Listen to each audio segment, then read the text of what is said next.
నమస్కారం నందవారి చంద్ర గారు. నమస్కారం. అమృత ప్రణయ్కి సంబంధించి తీర్పు వచ్చింది. దోషులకి శిక్ష పడుతుంది. శిక్ష పడింది. ఒకరికి ఉరి శిక్ష, కొంతమందికి అవును. యావజ్జీవ కారాగార శిక్ష విధించడం అయింది. సో ఈ ఎంటైర్ ఎపిసోడ్లో దర్శకత్వంలో ఉన్న మీరు దర్శక శాఖలో ఉన్నారు కాబట్టి మీరు చూసే కోణాలు వేరే ఉంటాయి. దర్శకులు అందరూ కూడా ఈ ఎపిసోడ్లో ఎవరిది తప్పు ఎవరిది ఒప్పు అంటారు? కరెక్ట్గా చెప్పాలంటే తండ్రి ప్రేమ గొప్పదే కాదన్న నేను. కానీ ఒక పిల్ల ఎదిగిన తర్వాత వాళ్ళకి ఎప్పుడు ఎలా ప్రేమ పుడుతుందో చెప్పలేము. ఇప్పుడు జరిగేవన్నీ ప్రేమ వివాహాలే. మీరు ఎక్కడ చూసినా మన ఇండస్ట్రీలో తీసుకోండి, ఇక్కడ తీసుకోండి, ఒకే కులంలో ఉన్న వివాహాలు జరగట్లా. ఇప్పుడు ఆల్ లవ్ మ్యారేజెస్. అవి ఉంటాయా, కొంతకాలం ఉండి తర్వాత ఇదవుతాయా? ఈ మధ్య కాలం మన ఇండస్ట్రీలో కూడా చాలా చూసాం మనం. అంచేత కాకపోతే వీళ్ళది నాకు కొంచెం పిల్లలది పవిత్రంగా అనిపించింది నాకు, నా పరిస్థితుల్లో. ఏమండి, మారుతిరావు ప్రణయ్ తండ్రి బాలస్వామి వాళ్ళిద్దరూ ఒకే ఊళ్ళో ఒకే చోట పని చేసుకుంటూ ఎదిగారు వాళ్ళు. కాకపోతే ఏంటి, దీని వ్యాపారం సైడ్ వచ్చాడు ఎవరు, మారుతిరావు గారు. రియల్ ఎస్టేట్ సైడ్ వచ్చి బాగా ఎదిగి ఆస్తులు సంపాదించాడు ఆయన. సో కొంచెం పెద్దవాడు అయిపోయాడు ఆయన. వాళ్ళు కొంచెం ఇప్పుడు ఇచ్చేదంటే మామూలుగా ఉన్నప్పుడు వీళ్ళకి అంతస్తులు ఆస్తులు రావండి. మామూలుగా ఉన్నప్పుడు ఒకే చోట ఒకే రేంజ్లో పనిచేస్తున్నప్పుడు రేంజ్లు మారిన తర్వాత అయ్యి వీడేంటి ఇలాగ నాతో ఎరా అంటున్నాడు. కొన్ని విషయాలు ఉంటాయి మీకు. ఎదిగిన తర్వాత మామూలుగా అసిస్టెంట్ డైరెక్టర్గా ఉన్నప్పుడు బాగానే ఉంటాం మనం. దర్శకుల గురించి చెప్తాను నేను. ఆ తర్వాత ఒక ఆర్టిస్టు ఉన్నప్పుడు, ఒక ఆర్టిస్టు అసిస్టెంట్ డైరెక్టర్ ఉన్నప్పుడు బాగానే మాట్లాడుకుంటాం ఎరా అంటూ. ఆర్టిస్ట్ పెరిగి సూపర్ స్టార్ అయ్యాడు అనుకోండి, మనం ఎరా అంటానికి భయపడతాం. అది నాకు అనుభవం. Okay okay. అలాగా అంచేత వీళ్ళు పెరిగేటప్పటికి మారుతిరావు గారు కొంచెం హైఫైలో వెళ్ళిపోయాడు. అది చూపించడం మొదలుపెట్టాడు. కానీ పిల్లల మనసులో అది పిల్లలు వీళ్ళిద్దరు ఫ్రెండ్స్ చిన్నప్పటి నుంచి. ఎవరు? ఈ తండ్రులు. అమృత తండ్రి మారుతిరావు, ఈ ప్రణయ్ తండ్రి బాలస్వామి ఇద్దరు చిన్నప్పటి నుంచి ఫ్రెండ్స్ అయిన తర్వాత వాళ్ళిద్దరూ చిన్నప్పటి నుంచి ఒకే చోట చదువుకున్నారు. 9th నుంచి ఎక్కడ స్కూల్ నుంచి వాళ్ళిద్దరూ ఒకళ్ళనొకరు అటాచ్మెంట్తో ఉండేది. ఫాదర్స్ కూడా ఫ్రెండ్సే కాబట్టి వాళ్ళిద్దరిలో కూడా ఫ్రెండ్షిప్ బాగా పెరిగింది. పెరిగే కొద్ది వయసు వచ్చేటప్పటికి వాళ్ళకి ప్రేమ చిగురించింది. ఏమండి, వాళ్ళిద్దరూ ఒకళ్ళని విడిచి ఒకళ్ళు ఉండలేని స్థితికి వచ్చారు. ఇక ఈ 17వ సంవత్సరం 18వ సంవత్సరం వచ్చేటప్పటికి వాళ్ళిద్దరిలో ఇది మనం పెళ్లి చేసుకుందాం అనే ఒక ఆలోచన, ప్రేమించుకున్నాం కాబట్టి పెళ్లి చేసుకుందాం అని చెప్పి ఒక ఆలోచన వచ్చింది. అది వచ్చిన తర్వాత అది ఎక్స్ప్రెస్ చేశారు రెండు ఫ్యామిలీస్కి. ఎవరు ఒప్పుకోలే. అటు ప్రణయ్ తండ్రి ఒప్పుకోలే, ఇటు మారుతి తండ్రి వద్దురా, వాళ్ళతో మనకెందుకు, ఎంత ఫ్రెండ్షిప్ అయినా వాళ్ళ ఇది వేరు కదా, వాళ్ళ ఇది వేరు మనం వేరు, అంచేత మనం అలాగా ఒకవేళ స్నేహితులైనంత మాత్రం మనం అలా ఆశించకూడదని చెప్పి బాలస్వామి ప్రణయ్కి చెప్పాడు. కానీ ప్రణయ్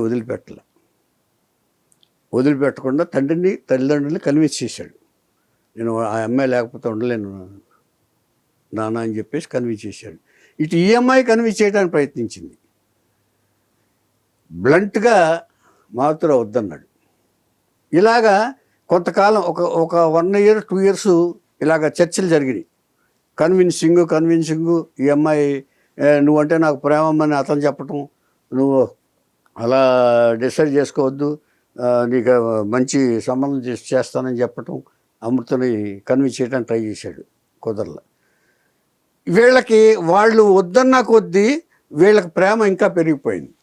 ఒకళ్ళొకళ్ళు విడిచిపోలేని ఇది అయిపోయింది. అప్పుడు ఏం చేశారంటే వాళ్ళు ఒక సంవత్సరం జనవరి 18, 2018 వరకు సాగింది ఇది. 2016 నుంచి 18 వరకు సాగింది. 2018 జనవరి వచ్చేటప్పటికి ఆర్య సమాజంలో పెళ్లి చేసేసుకుని కొంతకాలం హైదరాబాద్లో ఉండి ఆ తర్వాత మిర్యాలు కూడా వచ్చారు. మిర్యాలు కూడా వచ్చిన వెంటనే వాళ్ళు ఏం చేసింది, మంచి పని ఏం చేశారంటే పోలీస్ స్టేషన్కి వెళ్ళి రిపోర్ట్ చేశారు. మేము 6 సంవత్సరాలు పెట్టుకుని మాకు థ్రెట్ ఉంది, అంచేత మీరు మాకు ప్రొటెక్ట్ చేయాలని చెప్పేసి. ఎవరో తెలుసా మీకు? రంగనాథ్, ఇప్పుడు మీరు అవును, రంగనాథ్ ఆయన డిఐజీ, హైడ్రా రంగనాథ్ డిఐజీ గారు, ఆయన దగ్గరికి వెళ్ళింది కేసు. జాగ్రత్తగా డిఐజీ పిలిపించి, వాళ్ళు ఐజీ గారు పిలిపించి వీళ్ళకి ప్రొటెక్షన్ ఇవ్వండి చెప్పి, ఎస్పీ ప్రొటెక్షన్ ఉందని చెప్పారు. చెప్పిన తర్వాత ఈ లోపల వీళ్ళు 6 సంవత్సరాలు హైదరాబాద్లో కొంతకాలం ఉన్నారు కదా, షీ బికేమ్ ప్రెగ్నెంట్. ఈ అమ్మాయి ప్రెగ్నెంట్ అయింది. ప్రెగ్నెంట్ అయిన తర్వాత ఇంకా అతను ఇదైపోయాడు. ఎవరో మన మారుతిరావుకి అసలు భరించలేకపోయాడు.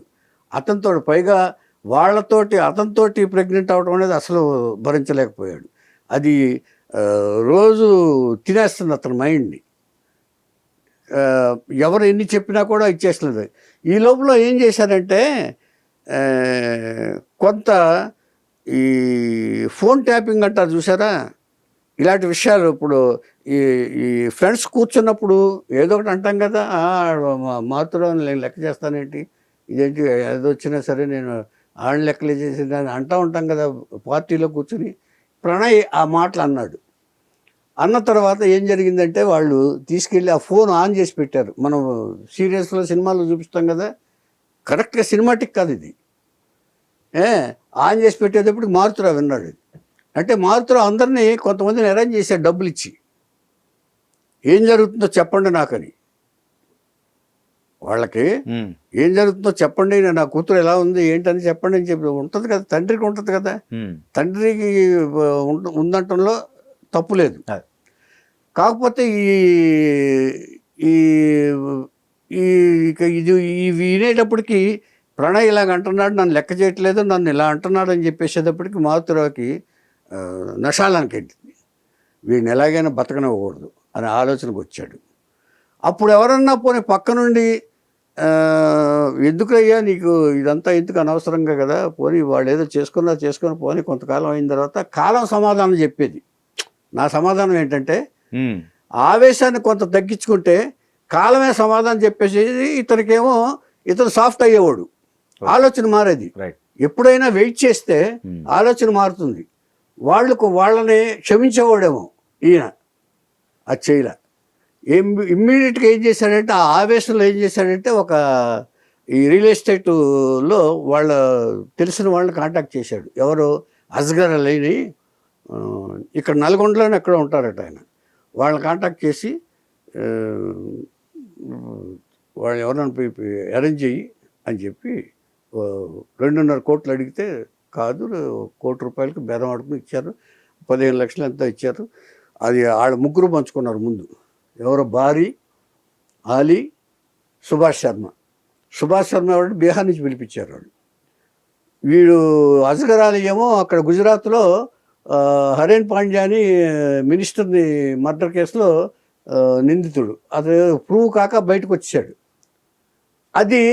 అది దురదృష్టమైంది వీళ్ళకి, ప్రణయ్ వాళ్ళకి. వీడికి అదృష్టమైంది మారుతురావు.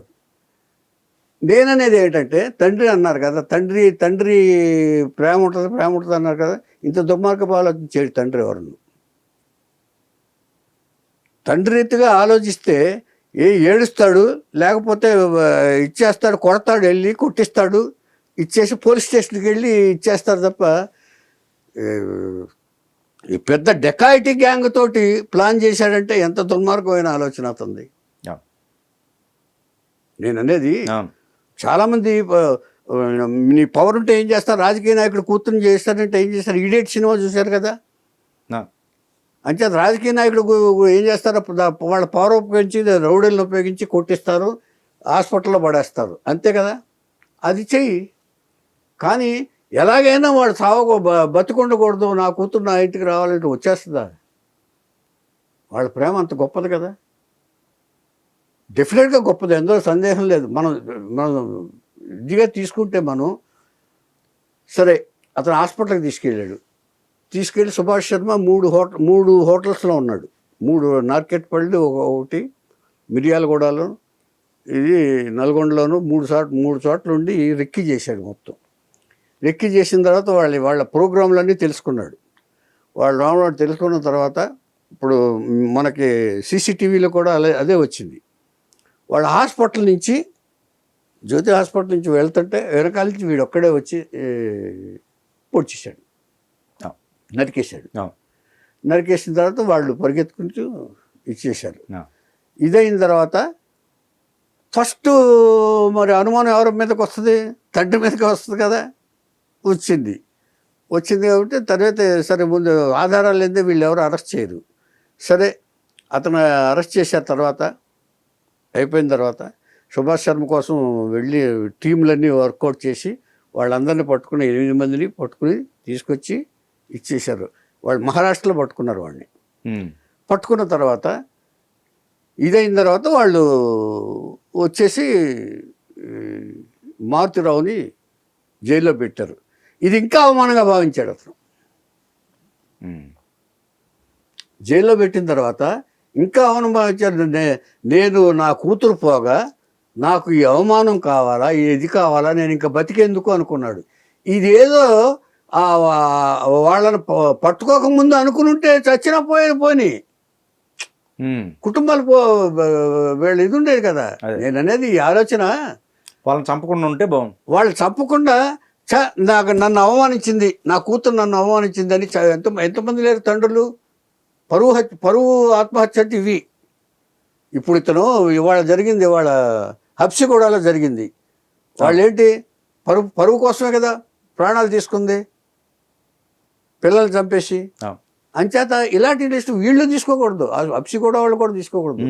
ఏ తండ్రిలో కూడా ఒకళ్ళు చంపే అధికారం లేదు, తను చంపుకునే అధికారం లేదండి అసలు శాస్త్రంలో ఇప్పుడు కూడా. అది చేసి దానివల్ల అతను చేసినందువల్ల భార్యకి ఆధారం లేకుండా పోయింది. మారుతిరావు భార్యకి ఆస్తులు ఏం చేయవండి. అవును, అంతేగా, తోడులేదు ఏమండి, తోడులేదు ఏమండి. పైగా నువ్వేమి అడుక్కోవాల్సి వచ్చింది కూతుర్ని. అమ్మ నీ తల్లి దగ్గర ఎవరు లేరమ్మా, నీ దగ్గరికి తల్లి దగ్గరికి వెళ్ళి ఉండమ్మా అని అడుక్కోవాల్సి వచ్చింది. ఇంచేత ఎలాగో వాడు చచ్చిపోయాడు కదా, నువ్వు అక్కడ ఉండకుండా ఉండమ్మా అని చెప్పేసి ఇక్కడ ఉన్ని వీలునామాలో రాస్తంతా రాస్తున్నానమ్మా అని చెప్పేసి తల్లి దగ్గర ఉండమ్మా అని చెప్పి, తల్లికి ఆధారంగా ఉండమ్మా అని చెప్పి రాశాడు. ఇది అవసరమా? ఇదంతా దేనివల్ల దొరికింది? అటు కుర్రాడికి తండ్రి లేడు. అవును, అటు కుర్రాడు తండ్రి లేని వాడయ్యాడు. ఇప్పుడు ఈ అమ్మాయిని ఇంత ప్రేమించుకున్న తర్వాత ఈ అమ్మాయి ఇంకో పెళ్లి చేసుకోలేదు. అంతేగా మరి. ఇప్పుడు చేసుకున్నారనుకోండి మొత్తం ఇంత కథ వ్యధ అయిపోతుంది. అవును, ఆ అమ్మాయి క్యారెక్టర్ మొత్తం పోతుంది. సో ఇన్ని క్యారెక్టర్ అసాసిన్ అయిపోయినాయి. సరే, తప్పు చేసిన వాళ్ళు శిక్ష అనుభవించడం అనేది జీవిత ఖైదు అనుభవిస్తారా, ఉరిశిక్ష అనుభవిస్తారా, ఓకే అండి, పడింది ఆల్రెడీ, పడింది, వేరే విషయం అది. కానీ నేననేది ఏంటంటే మారుతిరావు ఆ ఒక్క ఆలోచన మార్చుకుని ఉంటే ఇన్ని కుటుంబాలు బాగుపడేవి కదా అంటారు. జరిగేది కాదు. నీ కూతురు సుఖంగా ఉండేదా? ఓకే, చూ నా గుమ్మం తొక్కబాక అని చెప్పు వెళ్ళు. ఇవాళ ఆ కుర్రాడికి రేపు ఏం చేస్తాడు? రేపు ఆస్తుంటే కుదరదండి. తండ్రి చనిపోయాడని రేపు తెలిసిన తర్వాత ఇదొక ఆలోచన వస్తుంది ఆ కుర్రాడికి రేపు. ఇప్పుడు ప్రణయ్ వాళ్ళ తల్లిదండ్రులకు కూడా సేమ్ కొడుకు లేడుగా. కొడుకు లేడు. కొడుకు పోయినానండి, అతను వాళ్ళు పర్వాలేదండి అనేది. ఇప్పుడు ఇతని ఫ్యామిలీ నాశనం అయింది. బాలస్వామి కుటుంబం కంటే కూడా ఇతని ఫ్యామిలీ నాశనం అయింది. ఈ ప్రణయ్కి ఇంకో తమ్ముడు ఉన్నాడు, అయినా కానీ పోగొట్టుకున్నారు కదా. పోగొట్టుకున్నారు. నేననేది ఎక్కువ నష్టం ఎవరికి జరిగింది అంటే మారుతిరావు ఫ్యామిలీకే జరిగింది. అంటే నీ భార్యకి మొగుడు పోయాడు, మారుతిరావు పోయాడు, సూసైడ్ అయిపోయింది. నీ కూతురికి మొగుడు పోయాడు, నీ కూతురు కొడుక్కి తండ్రి పోయాడు. ఏమండి, మొత్తం ఈ అనాథలు అవ్వడానికి కారణం అంతా ఎవరో నీ ఒక్క ఆలోచనే. ఓకే, ఇది నా అభిప్రాయం. అంటే తండ్రులు ఆలోచించేటప్పుడు ఏంటంటే ఆవేశం కంటే ఇప్పుడు నేననేది ఇవాళ చాలా కామన్ అయిపోయింది సార్ లవ్ మ్యారేజ్. ఎవరు కూడా ఒకే క్యాస్ట్లో ఎవరు చేసుకోవట్లేదు సార్. అరేంజ్ మ్యారేజ్ ఎక్కువ జరగట్లేదు కూడా. మీరు ఎప్పుడన్నా తీసుకోండి, ఇవాళ రోజుకి ఆర్య సమాజం అనే కాదు, ఎవరికి ఇష్టం వచ్చిందో వాళ్ళు పెళ్లి చేసేసుకుంటున్నారు. వాళ్ళకి ఇష్టమైందంటే తల్లిదండ్రులు కూడా యాక్సెప్ట్ చేస్తున్నారు. ఇందుకు మా గురువుగారు యాక్సెప్ట్ చేశారు. మా గురువుగారు లవ్ మ్యారేజ్లే కదా. దాసరి గారు. మరి ఆయనకంటే ఆవేశపడు ఎవరిని ఉంటారా? బట్ ఆయన అర్థం చేసుకున్నాడు. అంటే విషయం చెప్తున్నాను దీనికోసం. అంచేత ఆయన ఇద్దరు పెళ్ళిళ్ళు చూడలేదు ఆయన. అంచేత ఆయన బలం లేదా, బలగం లేదా? మొత్తం ఓల్డ్ సిటీ అంతా ఆయన ఇంట్లో ఉంటారు కదా ముందు, చేయలేదు కదా. ఉదాహరణ చెప్తున్నారు. సారీ, ఎందుకంటే ప్రతి తండ్రి ఆలోచించవలసింది ఏంటంటే మనం ఏం చేయలేనప్పుడు, నిస్సహాయ స్థితిలో ఉన్నప్పుడు వాళ్ళకి వదిలేయటమేనండి. కాలం సమాధానం చెప్పొచ్చు సార్. కొంతకాలం ఆగుంటే మారుతిరావు కోపం కూడా తగ్గేది. అయ్యో నా కూతురు దూరం చేసుకున్నాను అని చెప్పేసి ఎవరో భార్య కింద పక్కన భార్య ఎవరో చెప్తారు కదండి, కూతురుని తీసుకొద్దాం, పిల్లాడు పుట్టాడంట. పిల్లాడు పుట్టేవరకన్నా ఆగితే కనీసం ఆడన్నా మార్చేవాడు అని నాకు అనిపించింది, నా డైరెక్టర్ అది. అంచేత నేను ఏ తండ్రి కూడా, అంచేత ఇప్పటికి ఈ మధ్యకాలంలో ఈ నెల రోజుల్లో 4 తండ్రులను చూశాను సార్ నేను. తిరుపతిలో ఒక ఇన్సిడెంట్ జరిగింది. ఆ అమ్మాయిని పెళ్లి చేసుకోవద్దన్నాడు. పెళ్లి చేసుకోవద్దంటే నేను చేసుకుంటాను అన్న, ఒకవేళ నువ్వు వద్దంటే నేను అతనితో వెళ్ళిపోతానుంది. వెళ్ళిపోతావా? మాట వినవా? నువ్వు ఒప్పుకోకపోతే నేను ఊరేసుకుంటానుంది. ఊరేసుకుంటావా? అయితే రా అని చెప్పి చెట్టు దగ్గర తీసుకెళ్ళి ఊరేసి కాల్ చేసి చేసాడు. తిరుపతిలో కుప్పంలో వెళ్ళిపోయారు. వాడు పిలిచాడు, కాంప్రమైజ్కి పిలిచి వెంటనే చంపేశాడు వచ్చి. కుప్పంలో ఒకటి జరిగింది. సరే, ఇదేదో ఫైనాన్షియల్ మ్యాటర్ అనుకోండి హైదరాబాద్లో. అంచేత ఇట్లాంటివి చాలా జరుగుతూ ఉంటాయి. కానీ ఈ తండ్రులు, ఈ జరిగిందంతా ఇన్సిడెంట్ అంటే తండ్రులే. ఇవాళ హబ్సీ కూడా జరిగింది కూడా ఒక టీనేజ్ సార్, 16 ఏళ్ళ అమ్మాయి, 17 ఏళ్ళ అమ్మాయి, 16 years అమ్మాయి, 15 ఏళ్ళు కొడుకు అనుకుంటా. వాళ్ళ జీవితాన్ని తీసుకురాని నువ్వెవరమండి? నిన్ను నువ్వు చంపుకోవడానికి నీకు అర్హత లేదు, దేవుడు పెట్టాలి, ఇవ్వాలి. మైనర్స్ అదే అంటే పెద్దవాళ్ళు అయ్యారు కదండి. చూస్తుంటే నాకు ఫోటోలు చూశాను నేను, ఫోటోలు జాగ్రత్త. అంటే నేను అదే, ఒక దుర్మార్గపు తండ్రి వల్ల వాళ్ళ భవిష్యత్తు పోయింది కదా సార్. వాళ్ళు ఎవరో ఒకళ్ళు ఆదరించేవాళ్ళు సార్, బంధువులు ఎవరో వాళ్ళే ఆదరించేవాళ్ళు. ఒకవేళ ఎవరో స్టేట్మెంట్ కూడా ఇచ్చారు, అప్పులు ఉన్నాయని చెప్తే మేమన్నా ఇచ్చేవాళ్ళం అన్నారు వచ్చి వాళ్ళు. మరి ఎందుకు తొందరపడి నిర్ణయం తీసుకున్నావు నువ్వు? 1, 2, 3, 4, 5 సార్లు ఆలోచించాలి సార్. అది 3 సార్లు ఆలోచించాలి సార్ ముందు. ఇప్పుడు మనం ఏదన్నా ఒక డాక్టర్ దగ్గరికి వెళ్ళామనుకోండి, డాక్టర్ దగ్గరికి వెళ్ళిన తర్వాత అతను ఇమీడియట్గా ఆపరేషన్ చేయాలనుకోండి, సెకండ్ ఒపీనియన్ తీసుకోవాలి మనం. అవును, సెకండ్ ఒపీనియన్ తీసుకోవాలి. అలాగే ఇవాళ చేస్తాం అనుకున్నది, ఇవాళ ఒక దుర్మార్గం చేద్దాం అనుకున్నది రేపటి వరకు ఆగాలి. ఆగితే ఏమవుద్దంటే నీ ఆలోచనలో మార్పు వస్తుంది, కొంచెం తగ్గుద్ది, ఆవేశం తగ్గుద్ది. అంచేత ప్రతి తండ్రి ఆలోచిస్తే, అంచేత పిల్లలు ప్రేమించడంలో తప్పు లేదు సార్. నేను అనేది పిల్లలు ప్రేమించడం తప్పులేదు. కానీ వాళ్ళు విన్నారనుకోండి ఓకే, మనకు వినలేదనుకోండి, అంటే వాళ్ళిద్దరూ అంత గొప్పగా ప్రేమించుకున్నారు మనం అర్థం చేసుకుంటే, తండ్రులు అర్థం చేసుకుంటే ఇక ఈ సమస్యలకి ఈ పరిష్కారం దొరుకుతుందని నా ఉద్దేశం. Thank you sir.